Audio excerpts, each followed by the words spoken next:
മച്ചാമാരെ, നമ്മുടെ കൂട്ടുകാരന് വേണ്ടി വാങ്ങിയ ലിഥിയം ബാറ്ററി പാക്ക് നമ്മൾ ഇൻസ്റ്റാൾ ചെയ്തു. അത് 2 ആഴ്ച കഴിഞ്ഞു. അതിനുശേഷമുള്ള അപ്ഡേറ്റ് ആണ് ഇന്ന് നമ്മൾ ചെയ്തിരിക്കുന്നത്. ഇവിടെ നമ്മൾ പഴയ ട്യൂബുലാർ ബാറ്ററി മാറ്റിയിട്ട് നമ്മുടെ ലിഥിയം വെച്ചാണ്. അതുകൊണ്ട് തന്നെ പോളി പാനലാണ് അവിടെ യൂസ് ചെയ്തത്. ചെന്ന ദിവസം നല്ല അടിപൊളി കാലാവസ്ഥയായിരുന്നു. അതുകൊണ്ട് വലിയ ടെസ്റ്റിംഗ് നടന്നില്ല. എൻ്റെ വീട്ടിലെ സോളാർ പാനലിൻ്റെ അവസ്ഥയാണ് ഇത്.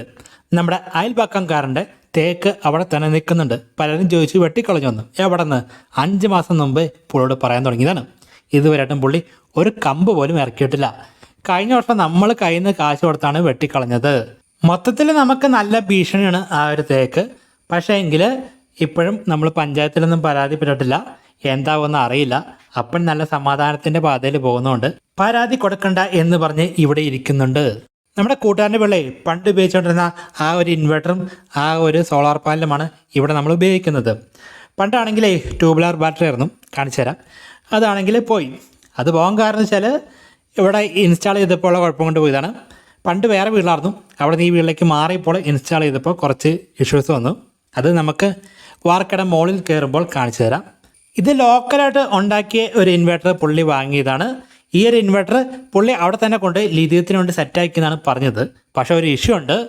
നമുക്ക് KSEB ലൈനുള്ള സമയത്ത് KSEB തന്നെയാണ് ഈ ഇൻവെർട്ടർ വർക്ക് ചെയ്യുന്നത്. സോളാർ വർക്ക് ചെയ്യുന്നില്ല. പക്ഷേ ബാറ്ററി സോളാറിൽ നിന്ന് ചാർജ് ചെയ്യുന്നുണ്ട്. KSEB എപ്പോൾ കട്ടാവുന്നു ആ സമയത്ത് നമ്മുടെ ലിഥിയം ബാറ്ററിയിൽ നിന്ന് എടുത്ത് സംഭവം വീട്ടിൽ കറണ്ട് വരുന്നുണ്ട്. അതായത് ഫുൾ ടൈം വീട്ടിൽ കറണ്ട് ഉണ്ട്. പക്ഷേ എങ്കിൽ KSEB ഉള്ള സമയത്ത് ഇൻവെർട്ടറിൽ നിന്ന് നമുക്ക് കിട്ടുന്നില്ല. ആ സമയത്ത് സോളാർ കട്ടായി കിടക്കുകയാണ്. ഈ ഒരു ഇൻവെർട്ടറിൽ MPPT അല്ല യൂസ് ചെയ്തിരിക്കുന്നത്, PWM ആണ്.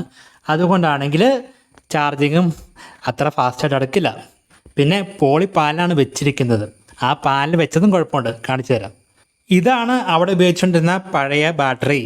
ഈ ഒരു സാധനം പോകാൻ കാരണം ഈ ഒരു മുതൽ വാങ്ങിയ പിന്നെ KSEB നിന്ന് ചാർജ് ചെയ്തിട്ടില്ല. സോളാറിൽ നിന്ന് മാത്രമാണ്. അതുകൊണ്ട് ഗ്രാവിറ്റി ഇല്ല, ഒരു കുന്തവും ഇല്ല. നമ്മുടെ കൂട്ടുകാരനെ അതൊന്നും അറിയത്തില്ലായിരുന്നു. അതുകൊണ്ട് പുള്ളി സോളാറിൽ നിന്ന് മാത്രം ചാർജ് ചെയ്ത് ഉപയോഗിക്കുന്നു. പുള്ളിക്ക് ഫാൻ ലൈറ്റ് മാത്രമേ ആവശ്യമുള്ളൂ. അത് വർക്ക് ചെയ്യുന്നു. സംഭവം പുള്ളി പഴയ വീട് മാറി പുതിയ വീട്ടിൽ വന്നു. പുതിയ വീട്ടിൽ വന്നപ്പോഴേ സോളാർ പാനൽ വെച്ച് കൊടുത്തതും അത്ര സെറ്റപ്പായില്ല. അതുകൊണ്ട് മഴക്കാലത്തൊന്നും ഒരു ചാർജിങ് നടന്നില്ല. സംഭവം പോയി. പുള്ളിക്ക് എന്തായാലും ഇനി ആ ഒരു സോളാർ പാനലൊക്കെ അവിടെ നിന്ന് കുറച്ച് മാറ്റി വയ്ക്കണം. എങ്കിൽ മാത്രമേ ചില സമയങ്ങളിൽ ചാർജ് ആവുള്ളൂ. അതൊക്കെ നമ്മൾ കാണിച്ചു തരാം. പാനലിൻ്റെ അങ്ങോട്ട് പോട്ടെ. നമ്മുടെ ലിഥിയം ബാറ്ററി വെക്കാൻ നല്ല എളുപ്പമാണ്. ചുമ്മാ സാധാ ബാറ്ററി വെക്കുന്ന പോലെ തന്നെ അത്ര സ്ഥലവും വേണ്ട, അത്ര വെയിറ്റും ഇല്ല. കുറച്ച് ഒരു ഏരിയയിൽ തന്നെ വെക്കാൻ പറ്റുന്നതുകൊണ്ട് തന്നെ വളരെ എളുപ്പത്തിൽ നമുക്ക് വെക്കാം. 2 ആഴ്ചയായി പുള്ളടുത്ത് നമ്മൾ വെച്ചിട്ട് ഇതുവരെ കുഴപ്പങ്ങളൊന്നുമില്ല. കാരണം ഇതാണെങ്കിൽ ഇപ്പോൾ കറണ്ട് പോയെങ്കിൽ മാത്രമേ ഉപയോഗിക്കുന്നുള്ളൂ. 2 മണിക്കൂറും 3 മണിക്കൂറൊക്കെ പുള്ളിക്ക് ബാക്കപ്പ് കിട്ടുന്നുണ്ട്. അതിൽ കൂടുതൽ സമയം കറണ്ട് പോകുന്നില്ല. അതുകൊണ്ട് വേറെ ബാക്കപ്പിൻ്റെ കാര്യങ്ങൾ അറിയില്ല. ഇൻവെർട്ടർ മാറ്റണമോ MPPT വെക്കണമോ എന്നൊക്കെ പുള്ളിക്ക് ഇങ്ങനെ സംശയത്തിൻ്റെ പുറത്ത് പുള്ളി നിൽക്കുകയാണ്. എന്തായാലും ഈ ഒരു വീട്ടിൽ ഇപ്പോൾ നിലവിൽ ഇൻവെർട്ടർ കൊടുത്തിരിക്കുന്ന ലോഡ് TVയും BLDC ഫാനും LED ബൾബും മാത്രമേ ഉള്ളൂ. അതുകൊണ്ടാണ് ബാക്കപ്പിലൊന്നും ഇഷ്യൂ ഇല്ലാത്തത്. അതായത് 150 AHൻ്റെ ആ ഒരു ട്യൂബുലാർ ബാറ്ററിയിൽ ചെയ്ത ലോഡ് മാത്രമേ ഇപ്പോൾ നിലവിലുള്ളൂ. അതല്ലാണ്ട് കൂടുതൽ ലോഡൊന്നുമില്ല. ആ ഒരു ബാക്കപ്പ് കിട്ടുന്നുണ്ടെന്നാണ് പുള്ളി പറയുന്നത്. വേറെ ഇഷ്യൂ ഒന്നുമില്ല.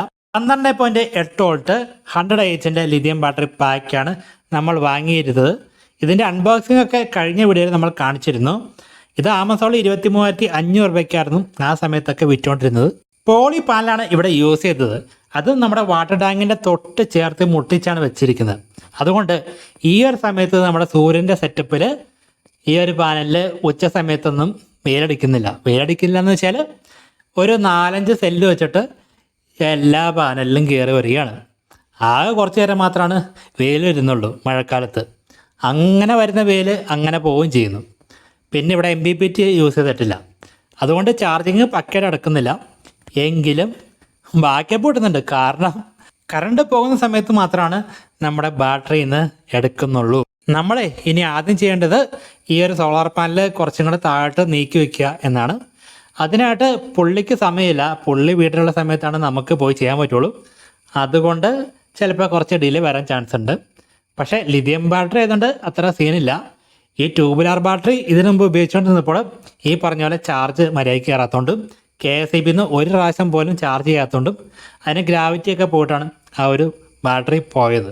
നിങ്ങളെ വെള്ളം ഒഴിച്ച് ഉപയോഗിക്കുന്ന ബാറ്ററി ആണെങ്കിൽ നിങ്ങൾ ദയവ് ചെയ്ത് KSEBിന്ന് ഇടയ്ക്കെങ്കിലും ഒന്ന് ചാർജ് ചെയ്യുക, അല്ലെങ്കിൽ ഗ്രാവിറ്റി പോയിട്ട് സാധനം അടിച്ചു പോകുന്നതായിരിക്കും.